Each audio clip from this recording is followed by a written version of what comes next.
Jairo Castro. Jairo es residente de primer año de la Universidad del Bosque y les tiene preparada una presentación muy chévere para que ustedes la disfruten. Jairo, adelante.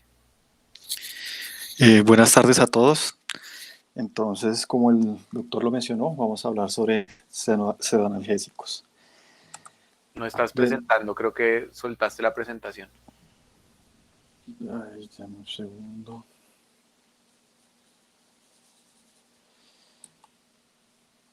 A ver.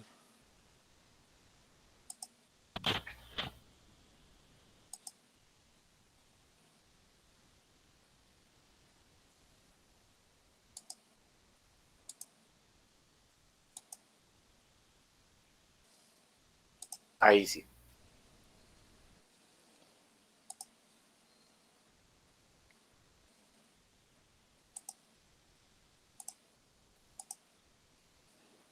Ella. Tienes que arreglar, estamos viendo tu vista de presentar. Eso. Gracias. Bueno, entonces, ahora sí continuando con el tema. Entonces, los tópicos a tratar en esta presentación va a ser pues la introducción, medicamentos opioides, no opioides, scores de evaluación, sedantes y antihistamínicos. Entonces, como parte de la introducción, como ya lo hemos mencionado previamente, la farmacocinética, que es la relación entre la dosis del fármaco y el curso temporal de los niveles del fármaco en el torrente sanguíneo, como lo vemos acá, cuando se administra posterior a esto, vamos a obtener unos niveles sanguíneos de, como tal, la concentración del fármaco. También ya hemos hablado de la farmacodinámica, que como tal es la relación entre la concentración del fármaco y la magnitud del efecto, pero también tenemos que tener en cuenta este nuevo, digamos que, elemento que es la biofase, que la biofase es el sitio de acción del fármaco, que a menudo es denominado como sitio efector, que por ejemplo en este podemos hablar de la, discúlpeme, podemos hablar de las células diana, los receptores dentro del cerebro, o la unión neuromuscular o la médula espinal, que son los sitios en donde va el medicamento como tal a hacer su efecto. Nosotros siempre tendemos a pensar que la concentración máxima en plasma es la que predice el efecto del medicamento que nosotros estamos manejando, pero lo que realmente indica el efecto, lo que nos va a producir el efecto, es la concentración como tal del medicamento en el sitio de acción, que como tal es la biofase. De entre otras cosas que debemos mencionar es que, digamos que en otras áreas de la medicina nosotros siempre estamos pendientes y atentos a la seguridad del medicamento y al efecto del medicamento, pero también hablando de pseudoanalgésicos es importante hablar de la eficacia de los medicamentos, dado que muchos medicamentos como tal producen alteraciones fisiológicas, hablando de los sedantes o los pseudoanalgésicos, y estos pues me van a llevar a efectos como inconsciencia, parálisis, depresión ventilatoria o hemodinámica, y esto en relación a unos índices terapéuticos muy bajos. Entonces, ¿qué vamos a ver? Que en pocas áreas de la medicina, el uso de medicamentos, cuando tenemos 2 o 3 veces la concentración o la dosis terapéutica que nosotros utilizamos, se asocia a menudo en esta área con efectos adversos graves o incluso pueden llegar a ser letales. En cuanto a la seguridad, entonces vamos a ver que estos fármacos pues tienen un índice terapéutico bajo y esto nos puede llevar a consecuencias graves cuando utilizamos una dosis insuficiente o cuando utilizamos por el contrario unas dosis excesivas. También que siempre necesitamos ajustar el nivel del efecto del medicamento con mucha frecuencia, bien sea hacia arriba o hacia abajo. También tenemos problemas de eficacia como tal, y esto pues nos da la necesidad de producir un inicio rápido del efecto que nosotros deseamos cuando estamos utilizando estos medicamentos, o compensar rápidamente el efecto que nosotros hemos iniciado por alguna situación en especial. Otra de las cosas que debemos tener en cuenta en la unidad es las interacciones que nos generan los medicamentos. Los anestesiólogos que digamos que han ahondado más en el tema, aprovechan la sinergia de los medicamentos, específicamente la farmacodinámica que se produce cuando se utilizan combinaciones de medicamentos, de 2 medicamentos, y con estos, con diferentes mecanismos de acción, pero con los mismos efectos terapéuticos, y esto nos va a llevar a que podamos utilizar dosis menores, disminuir la toxicidad y tener una recuperación más rápida del efecto del medicamento cuando los estemos utilizando.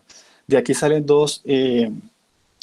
dos elementos que son el isoholograma, que como tal es el estudio de las interacciones farmacológicas, y esta es una curva que nos permite definir las concentraciones de dos medicamentos que cuando se administran juntos producen un mismo efecto. Asimismo, también tenemos la superficie de respuesta, que como tal la superficie de respuesta es un gráfico tridimensional en donde las dos concentraciones del fármaco, que por ejemplo podemos utilizar como ejemplo el propofol y el fentanilo, versus el efecto farmacológico deseado, que para este caso es la sedación, describimos cuantitativamente la interacción de la farmacodinámica de los medicamentos, y esto nos va a producir un conjunto de parámetros que nos indica que la interacción puede ser aditiva en su efecto, sinérgica o por el contrario antagónica. Ahora bien, ¿qué situaciones tenemos en la UCI? Entonces vamos a ver que la mayoría de los pacientes sienten dolor, tienen miedo, tienen ansiedad, que dentro de, pues, de nuestra labor es la administración de analgésicos y sedantes para poder dar confort a nuestros pacientes, reducir el estrés y evitar un retraso en la recuperación como tal del paciente, o si es el caso de la liberación de la ventilación mecánica.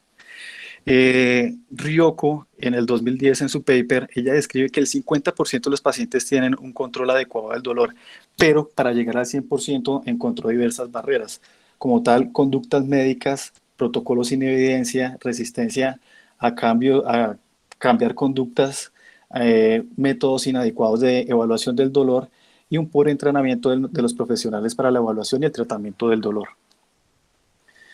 ¿Qué factores pueden influir en el manejo de la sedanalgesia en nuestros pacientes? Entonces, vamos a ver que, digamos, se hace más complejo por las innumerables comorbilidades que pueden tener las interacciones medicamentosas y por la disfunción de los órganos. Dentro de estos factores, vamos a ver que los pacientes pueden presentar hipotensión, hipoxemia, interacciones medicamentosas, reducción del flujo hepático, lesión hepática, lesión renal, disfunción orgánica, acidosis, hipoproteinemia o disfunción de la barrera hematoencefálica, o la suma de los anteriores. ¿Qué cosas nos causan dolor en la UCI, en la vida cotidiana del quehacer en la unidad? Entonces vamos a ver que procedimientos como aspiraciones traqueales, los cambios de posición, las curaciones, el hecho de tener un tubo orotraqueal o la manipulación como tal, trauma, heridas quirúrgicas, quemaduras, el uso de accesos tanto venosos como arteriales y los tubos de toracostomía, tanto su inserción como retiro, todas estas situaciones van a generar dolor, y ahí es donde nosotros debemos actuar con nuestros pacientes. Debemos hacer evaluaciones del dolor. Reichert, en su mismo paper, nos menciona que un 50% de los profesionales, menos de un 50% de los profesionales no evalúan el dolor, y que además de no evaluar el dolor tenemos limitaciones en nuestra población, dado por el grupo etario, pacientes que se encuentran con intubación orotraqueal, pacientes que se encuentran con alteración del estado de conciencia bajo sedación o que tienen algún efecto secundario de medicamentos. En este paper realizado por Sapna en 2014, publicado en Critical Care Medicine, en donde él quiso evaluar elementos de sedación, promoción del sueño y screening de delirio en pacientes que se encontraban en las UCIs pediátricas. ¿Qué hizo el autor? Realizó una encuesta en donde evaluaba como la situación de las unidades en cuanto a infraestructura, el conocimiento del personal médico, quiénes o las preferencias del uso de sedantes, quienes aplicaban los scores de seguimiento de estas unidades. Y dentro de las cosas que encontró es en cuanto a la preferencia de los medicamentos, específicamente para este caso los opioides, él vio que el fentanil, aumento acá, este estudio se hizo, él cogió esta encuesta y la aplicó por medio de las unidades científicas, de las sociedades científicas de cuidado intensivo a nivel de Norteamérica y a nivel mundial, específicamente en el continente de Sudáfrica, Europa, Asia y Sudamérica. De estos, el 70% de los encuestados eran de Estados Unidos y el resto pues correspondía al resto de la población mundial. El que encontró que en cuanto a los medicamentos opioides, el más utilizado a nivel de Estados Unidos pues era el fentanil, seguido a nivel mundial por la morfina. En cuanto a las benzodiazepinas más utilizadas, tanto a nivel de Estados Unidos como a nivel del resto del mundo, fue el midazolam. ¿Qué otras cosas evaluó? Entonces, si se aplicaba o no se aplicaba el screening de delirio, que vemos que a nivel del resto del mundo el 43% y a nivel de Estados Unidos el 24%, que realmente es mínimo. Lo otro que veía era si se tenía algún protocolo para jugar con la luz y realizar o mantener los ciclos circadianos, protocolos para control del ruido, si las unidades contaban con habitaciones individuales o por el contrario, eh, tenían o no contaban con una ventana que pudiera tener acceso a la luz del día a las habitaciones. Digamos que esto se cumplió más en las unidades de Norteamérica que en las del resto del mundo. ¿Qué otras cosas encontró el autor? Si había presencia o no como tal de protocolos en las unidades para aplicar y hacer seguimiento del manejo del dolor. Vemos que en Estados Unidos el 20% sí tenían protocolos y a nivel del resto de los encuestados el 44%. Que diga que los protocolos de aplicación de estos de seguimiento y evaluación del dolor en Estados Unidos el 58% era aplicado o seguido por el personal de enfermería y el 37% por el personal médico. Y su combinación del 5% mínimo. El resto del mundo sí predominó la aplicación o el seguimiento por el personal médico seguido pues del personal de enfermería. Si bien es cierto, pues esto es importante tener en cuenta para tenerlo en la práctica de nuestro quehacer. En cuanto a los scores de seguimiento y de medición del dolor, en este caso sí encontramos que, digamos que en un 70%, si sumamos todos los scores que podemos ver en la tabla, fueron aplicados a nivel de Estados Unidos y a nivel del resto del mundo en el 63% fueron aplicados y también sumamos todos. Pero digamos que aún nos falta tener más conciencia y hacer más énfasis en esto. Ahora bien, si vamos a ver la frecuencia de aplicación de estos scores, a nivel de Estados Unidos y del mundo tenemos un promedio entre 40 a 48% de sus aplicaciones, la frecuencia de la aplicación. Y si vemos acá en el último ítem, el nivel de satisfacción como tal, vamos a ver que está en 60-64% y que es importante hacer más énfasis en esto. Ahora ya hablando específicamente de los medicamentos, entonces iniciamos con los opioides y aquí vamos a mencionar, digamos, los medicamentos que no sean eh, dado en las charlas previas. Entonces tenemos dentro de los opioides la morfina, el fentanil, el remifentanil y la metadona. De estos opioides, si vemos en la tabla, vamos a ver que son opioides mayores o potentes, que son los que frecuentemente utilizamos en la unidad. Dentro de estos, el fentanilo, que es un medicamento que tiene acción por medio del receptor mu, que ya se ha hablado en las charlas pasadas, su mecanismo de acción. Hoy vamos a enfocarnos en la farmacocinética y vamos a ver que esto es un derivado sintético de la morfina que es altamente lipofílico, soluble en grasa, 100 veces más potente que la morfina, presenta un inicio muy rápido de acción entre menor de 1 minuto a 2 minutos con una duración de hasta 60 minutos con dosis intermitentes y este puede acumularse en los compartimentos periféricos aumentando la vida media y prolongando el tiempo de sedación. En cuanto a las ventajas de este medicamento, vamos a ver que atenúa la frecuencia respiratoria en el momento de la intubación y de la laringoscopia. Dentro de las desventajas, vamos a ver que puede producir depresión de la frecuencia respiratoria y tórax en leño cuando se utilizan dosis grandes y rápidas, como lo son mayores a 5 miligramos por kilogramo en bolos, y que pueden precipitar la insuficiencia respiratoria y requerir una intubación de urgencia o uso como tal de antídotos. Del otro que vamos a mencionar es el remifentanilo. Este es un opioide sintético de los últimos que se han diseñado. Es equipotente al fentanilo, tiene una vida media ultra corta de aproximadamente 3 a 4 minutos, es metabolizado por las esterasas plasmáticas, es útil en las unidades de cuidado intensivo y este permite una titulación rápida de la profundidad de la analgesia y la anestesia con fluctuaciones mínimas a nivel hemodinámico. Dentro de, digamos que la analgesia inducida por los opioides, digamos que esta analgesia que pueden producir estos medicamentos puede tener efecto a nivel de 3 niveles, a nivel periférico, a nivel medular central y a nivel central supramedular. y como tal va a actuar sobre los receptores opioides de las fibras aferentes primarios, tanto somáticos como viscerales, los cuales median la inhibición de la liberación de neurotransmisores sinápticos excitatorios como la sustancia P y el glutamato. Eh, y como tal, pues los opioides inhiben los efectos actuando a nivel de presináptico en las fibras aferentes primarias y en las neuronas intercalares, a nivel postsináptico sobre las neuronas de proyección de los haces espinotalámicos.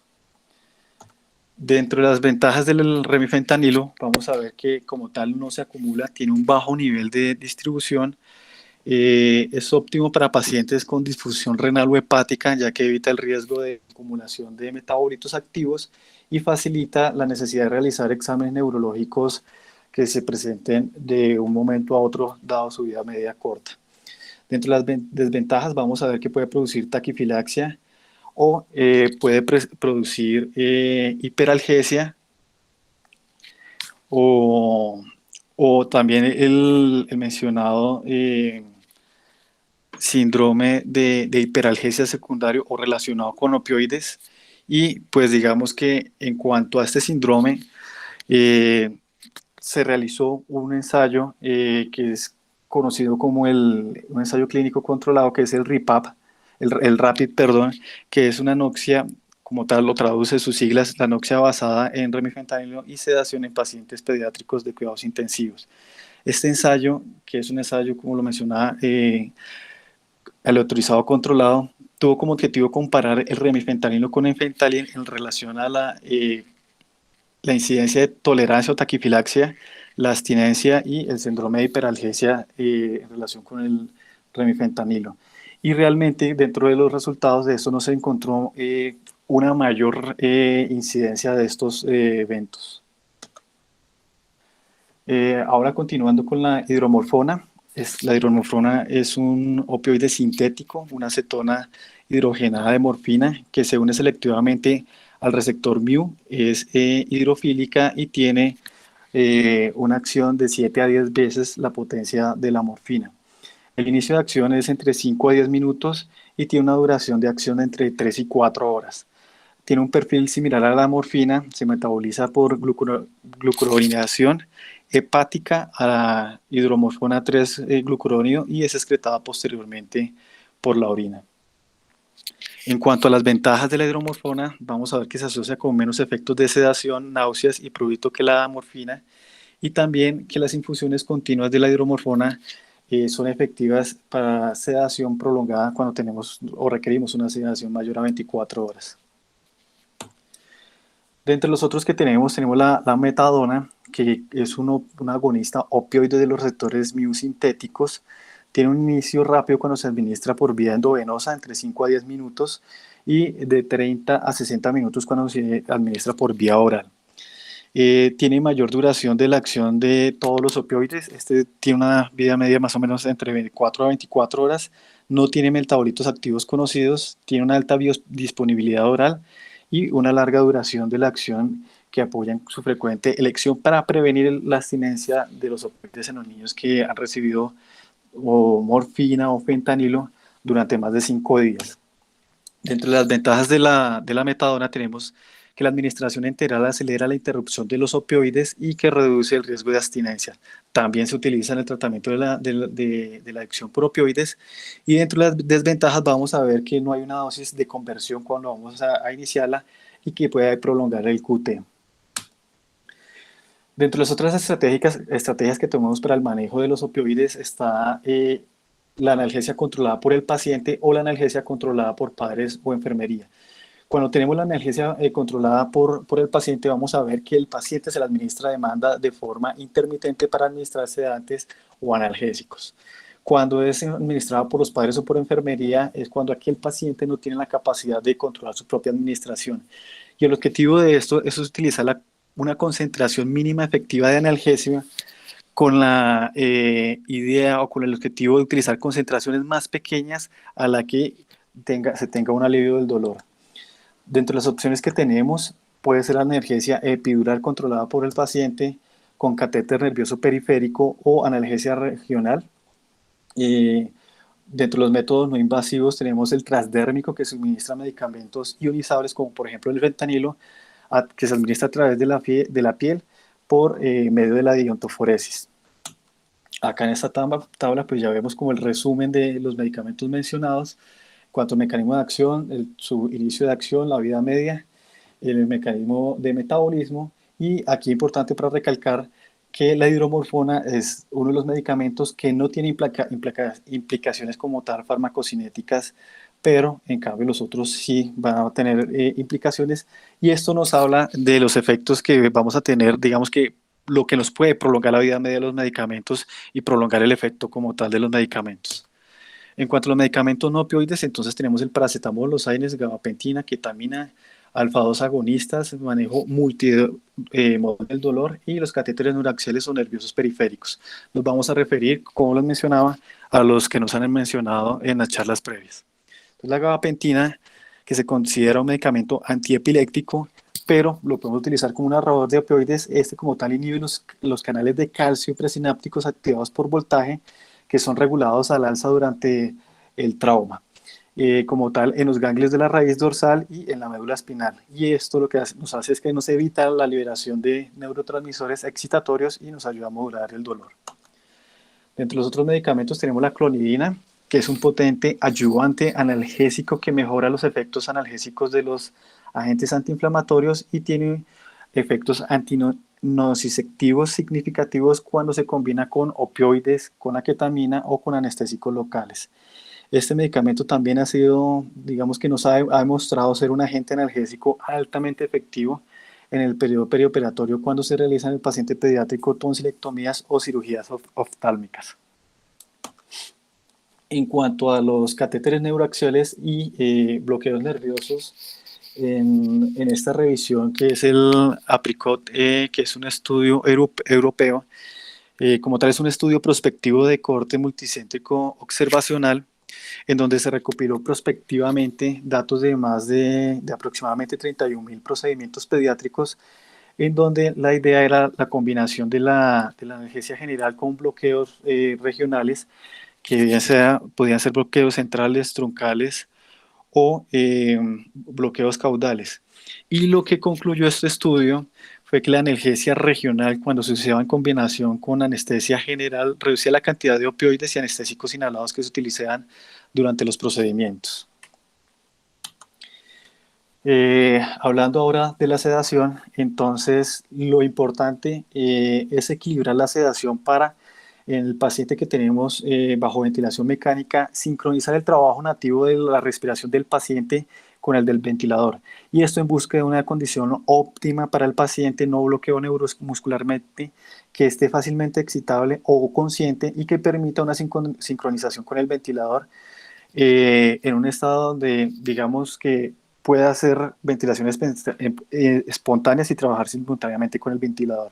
Y digamos que esto lo vamos a mencionar como la zona Ricitos de Oro, que es una zona en donde ni está demasiado, ni tenemos una sedación demasiado profunda ni demasiado ligera.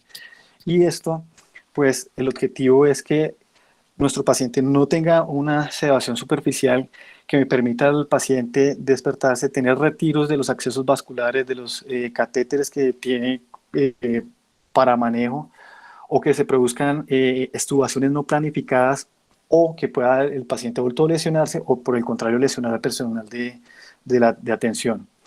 Y viendo la otra cara de la moneda, que nuestros pacientes no tengan una sobresedación que nos vaya a llevar a alteraciones hemodinámicas o respiratorias y que nos permitan o que nos lleven a un fracaso, digamos, tanto el manejo o cuando vamos a extubar a nuestros pacientes. Entonces, en cuanto a la evaluación de la sedación, tenemos diversas escalas que ya han sido validadas previamente. Dentro de esas tenemos State Behavior Scale, de Comfort Scale, de Comfort Behavior Scale, Rhythmus Agitation Sedation Scale, conocida por sus siglas por RAS, y dentro de estas, entonces, la State Behavior Scale es una escala que tiene 8 dimensiones conductuales en niños ventilados y dentro de estos Está el impulso respiratorio, la respuesta a la ventilación, la tos, la mejor respuesta a la estimulación, la atención al cuidador, la tolerancia a la atención, consolabilidad y movimientos después de ser consolados. A cada uno de estos ítems de comportamiento se le asigna de 3 a 6 niveles y la suma de esta, digamos que nos permite eh, guiar o seguir la sedación y la agitación de nuestros pacientes en el largo durante su estancia. Esta tabla, digamos, este score se puede aplicar en toda la población pediátrica. Su puntaje va de -3 en donde no responde a +2 en donde se encuentra agitado, con objetivo de un estadio 0 en donde digamos que buscamos llegar a esa zona de ricitos de oro en donde tenga un despertar y tranquilo, digamos. Esta escala, la recomendación es aplicarse periódicamente, aproximadamente cada 4 horas, en combinación de escalas para evaluación del dolor. En cuanto al score de Comfort, entonces vamos a ver que esta como tal mide 8 parámetros clínicos para determinar el nivel de angustia de un paciente. Y adicionalmente contiene 2 parámetros fisiológicos y 6 dimensiones conductuales. Dentro de los parámetros fisiológicos tiene la frecuencia cardíaca y la presión arterial. Dentro de los otros 6 tenemos la alerta, la calma, la respuesta respiratoria, el movimiento, el tono muscular y la expresión facial. Pero, ¿qué es llamativo acá? Que la frecuencia cardíaca y la presión arterial, a pesar de ser determinantes y marcadores confiables de la sedación, han demostrado ser de fiabilidad y validez limitadas, como determinantes como tal del seguimiento. Entonces, aquí ya viene la escala Comfort Behavior, que elimina estos 2 parámetros fisiológicos y esta ya pues tiene una puntuación en donde cuando tenemos un valor menor de 10 vamos a hablar de una sobresedación y cuando tenemos valores por encima de 23 vamos a tener una sedación superficial. En cuanto a la escala RASS, esta escala nos mide agitación y sedación y ha sido validada tanto para población pediátrica como adultos, tanto para pacientes que estén intubados como no intubados. Esta escala cuenta con 10 puntos que va de -5 en donde no responde a +4 en donde el paciente se encuentra combativo y un nivel 0 en donde está alerta y tranquilo. También se puede aplicar en pacientes recién nacidos o niños con limitaciones cognitivas o del desarrollo para los que el nivel de excitación es difícil de evaluar. El RAS original, digamos que se ha adaptado para reemplazar el contacto visual con una abertura ocular cuando el RAS es menor o se encuentra entre -1 a -3. Ahora, hablando de los sedantes, entonces tenemos las benzodiazepinas, dentro de estas el midazolam, el lorazepam, el diazepam. Los barbitúricos tenemos el tiopental y el fenobarbital. Los alfa-agonistas, la desmetomidina y la clonidina y el propofol. En esta tabla podemos ver los diferentes niveles de sedación. Es una tabla que es hecha por la Academia Americana de Anestesiología para médicos que no son anestesiólogos. Y lo importante de esta puntuación es que va de 1 a 5, donde tenemos un nivel mínimo de conciencia a un nivel muy profundo de conciencia. ¿Y qué es lo importante de esto? Que en esta otra tabla vamos a ver los efectos que pueden tener sobre, digamos, las respuestas o el nivel de conciencia, el compromiso como tal de la vía aérea, de la ventilación y los efectos cardiovasculares según los diferentes niveles de sedación.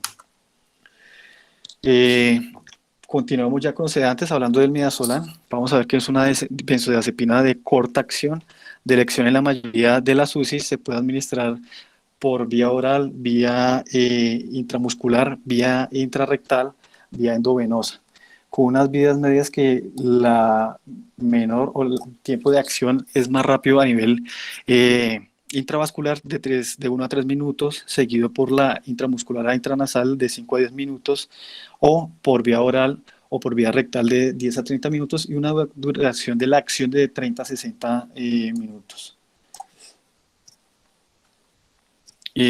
Vamos a ver que como tal el metabolismo, la biotransformación de las diferentes benzodiazepinas, de sus fármacos originales a sus metabolitos activos varían dependiendo de cuál es el medicamento y también van a variar sus vidas medias.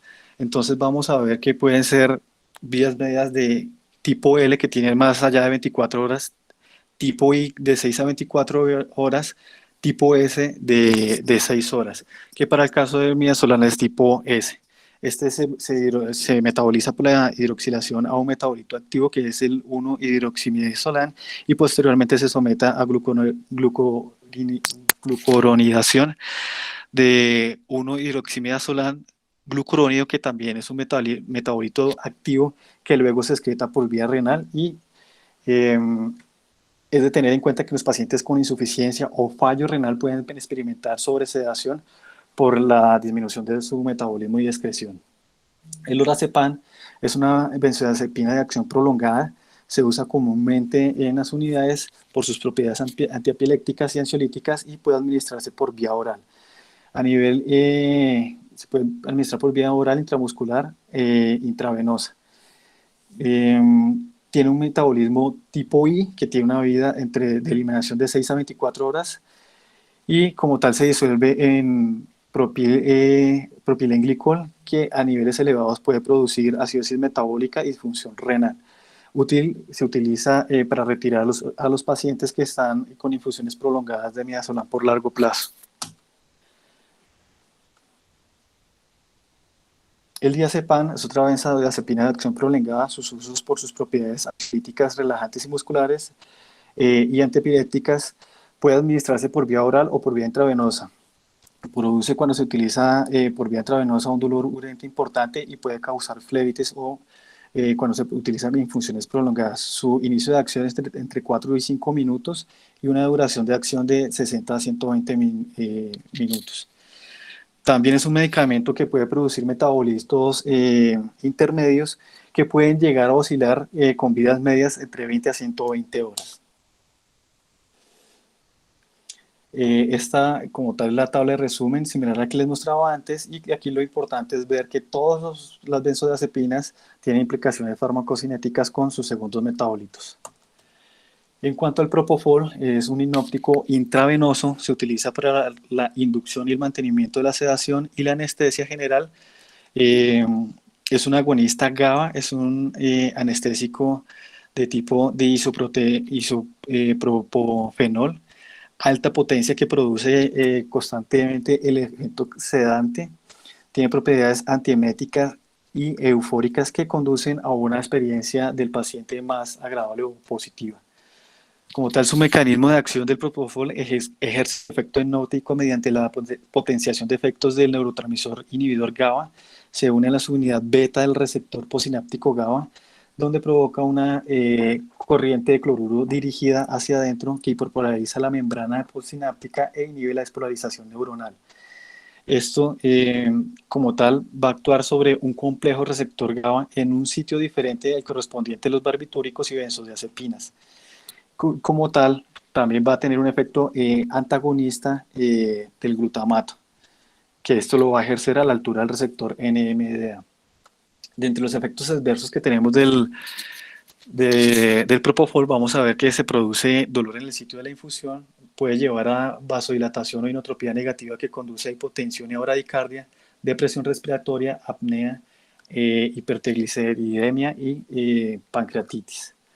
También puede producir el síndrome de infusión de propofol, que se genera con velocidades de infusión prolongadas mayores a 4 a 5 minutos miligramos kilogramo hora y se caracteriza por la presencia de acidemia metabólica, arritmias, rhabdomiolisis, paro cardíaco, y este va a tener una alta tasa de mortalidad cuando se presenta en la población pediátrica, aproximadamente del 52%, y del 48% cuando se presenta en adultos. Dentro de las otras características que tenemos del propofol, vamos a ver que dentro de sus diferentes vidas medias, vamos a ver que la vida media T, que nos habla de la vida media rápida de distribución, que puede ser de entre 2 a 4 minutos, la vida media beta, que es entre 30 a 60 minutos y nos habla la vida media lenta de distribución, la gamma, que va de 4 a 7 horas, que es la vida media de eliminación o vida media terminal. Y que este es un medicamento netamente de uso intravenoso, ya que tiene un gran metabolismo de primer paso, con una extracción casi del 90% a nivel hepático. Y finalmente, dentro de estos medicamentos mencionamos los antihistamínicos, que son los medicamentos que no utilizamos frecuentemente en las unidades, pero los antihistamínicos de primera generación tienen efectos sedantes, como la difenhidramina, que tiene acciones antidopaminérgicas, anticolinérgicas, y estos agentes como tal no son específicos y actúan sobre los receptores antihistamínicos, serotoninérgicos y colinérgicos con efectos marcados en el sistema nervioso central. Discúlpenme. Eh, Habitualmente, pues como les mencionaba, no se utilizan en la UCI, pero pueden ser complementarios para el tratamiento de la agitación aguda y del delirio. Tienen efectos como tal de hipnosis, sedación, antiemesis, y como efectos adversos pues podemos ver que puede producir excitación paradójica en el paciente pediátrico. Y digamos que pues esto es todo lo que les quería compartir en el día de hoy. Eh, Agradezco por su atención y finalmente pues quería mostrarles esta obra que haciendo la revisión de tema me la encontré. Es digamos que el primer procedimiento bajo anestesia general que se realizó, y pues digamos que esto permitió ahorrar el sufrimiento al enfermo, y además de esto hizo posible abordar cirugías más complejas antes de utilizar analgésicos, que para este primer procedimiento se utilizó éter cloroformo en Santiago de Compostela, en España, y se realizaban procedimientos que se mencionaban como externos, y ya posterior a esto se pudo producir o realizar procedimientos más invasivos y digamos que mejorar la sobrevida de algunos pacientes y aliviar el dolor también. Muchas gracias. Jairo, muchísimas gracias por tu presentación bastante clara, recorriste un montonón de